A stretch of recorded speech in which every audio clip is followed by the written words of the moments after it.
Hi, welcome to the Bruce channel. I'm Bruce, and this is a painting by Vincent van Gogh. Yeah, I've been away for a bit, and as a result, the number of topics that I had to consider for this show was large. I even thought that our graphics guru, the wizard, might need overtime. It's going to take so long creating just new page turns if I didn't find a way to do some trimming. Important things. The Republicans did have their debates. By the way, I never said all Republican candidates were clowns, but they are all still crossing swords, and in some cases crossing lines. It's important and it's topical. But wait, there's more. Former President Jimmy Carter is in the news. I learned this week that not one, but two stories I've been thinking about researching and then possibly presenting were just recently done. Obviously not by me, by someone else. School is now back in session. There is a tropical system that as of right now appears to be headed right here. And not everything on this long list is important. There was some golf. I had a close encounter with a yellow jacket of an interesting kind. I read somewhere that Kelly Clarkson is totally pregnant. Now that caught my attention because, and I was going to point out that pregnancy is a binary state. Yes, no, on, off. You can't be partially or totally pregnant. You are or you aren't. Oh, and by the way, who is Kelly Clarkson? But all of that goes by the boards this week. Today will be a bit different. Do I look like a preacher? I'm not qualified to be a preacher. And I'm not going to preach. Instead, I'll offer some thoughts that I've had. And you can watch and listen and consider. You can watch and listen and summarily dismiss.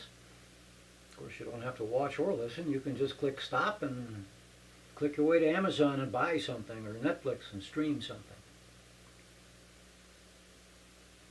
So if you are still with us, unless you've been in a coma for several days, you know, of course, of the unimaginable killings in Virginia midweek, where TV reporter Allison Parker and her videographer Adam Ward were shot and killed.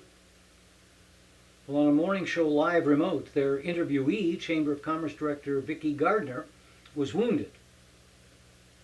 You know, I said unimaginable, but really, anymore, nothing is unimaginable. It should be unimaginable, but honestly, I think that word has become an anachronism. Dictionaries ought to label it as archaic, the same way they label bodkin and fi. So no, I'm not going to preach. But here are the few thoughts. I should maybe tell you first too that I heard the news and like everyone I recoiled, but when I learned more detail I may actually have shuddered. See,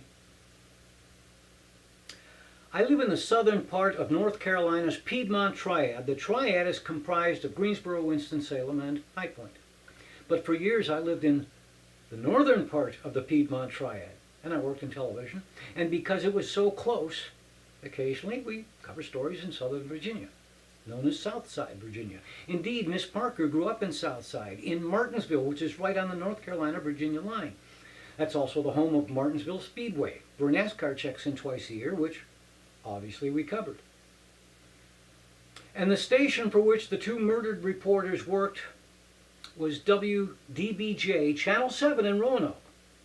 Now, that's a bit farther north, maybe an hour and a half away, but WDBJ then, and now, is a CBS affiliate. And I actually don't remember if I really sent them an air check, if I only toyed with the idea, but I did toy with the idea at least of working there.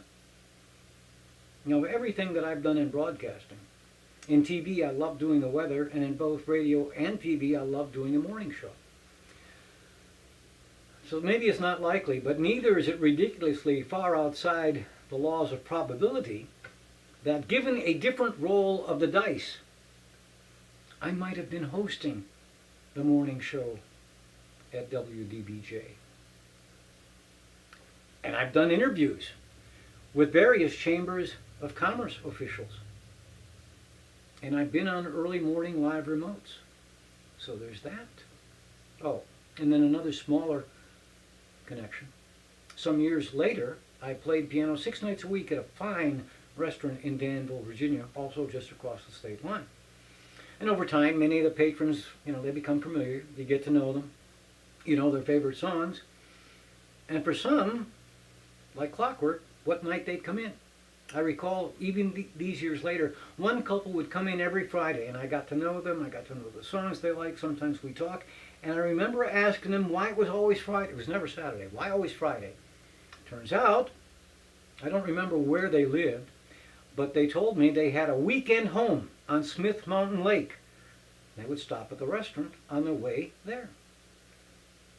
The reason for the live remote Wednesday morning was that they were celebrating the 50th anniversary of Smith Mountain Lake Park.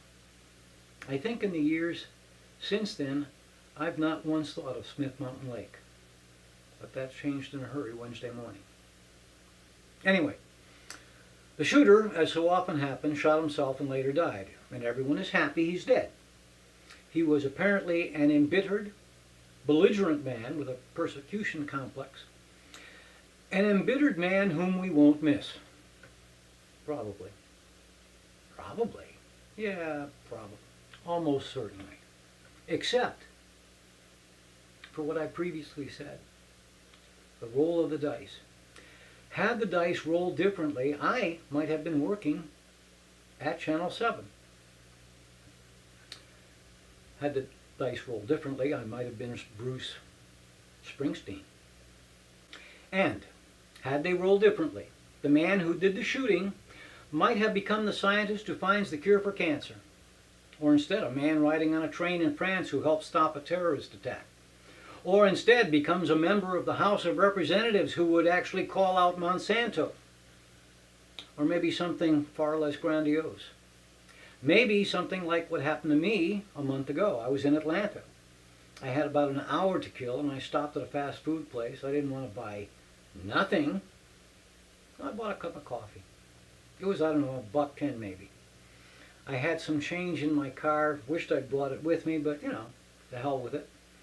I was about to give the cashier, a young black man, $2 bills, but he looked at me and said, I got it. Reached in his pocket, dropped in a coin on my behalf. And I was genuinely thankful. He just smiled. As it happens, a bit later, as I was getting in my car and he was going on a break, he was walking across the lot, so I called him. I had change in my car. I gave him some quarters. I paid him back and gave him a tip, and this time he was genuinely grateful. And again he smiled. So what I'm not going to do now is tell you the shooter had a bad childhood. Reports indicate that he did, but it's not germane. John Hinckley, Ronald Reagan's would-be assassin, had, by all accounts, a great childhood. And he was, or is, mentally ill. I'm not a clinician, but can anyone doubt that Wednesday's shooter had some kind of mental illness? He himself described himself as a powder keg about to go off.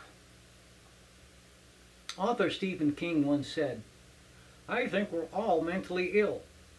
Those of us outside the asylums only hide a little better, and maybe not all that much better after all. If you think about it, he's probably right. Although I'd add that doesn't mean we're all crazy. But instead, that everything not measured in a binary state is, thus by definition, measured by degree. Henry David Thoreau wrote, the mass of men lead lives of quiet desperation. It's a very short step from desperation to mental illness. Some years ago I read a book by a psychiatrist who claimed that many of the brain and or mind failings were caused by consistently high levels of the hormone cortisol. We produce cortisol in answer to stress or danger. We live in stressful times. We multitask, there's deadlines, we've got bills, how to pay for the new tires we need, desperation. All of these and plenty of other conditions increase cortisol production. So I look like I'm really not going to preach, but it is nevertheless true that in the New Testament, that is the Christian Bible, Matthew quotes Jesus, do to others what you would have them do to you. It's become known as the Golden Rule. Predating Jesus, the Old Testament in Leviticus tells us, love your neighbor as yourself. And a quote of Muhammad, wish for your brother what you wish for yourself. There are equivalent directives in every known religion. But you don't need religion to see the obvious value. Axiomatic. In secular ethics, one should treat others as one would like others to treat oneself. You believe in the Ten Commandments?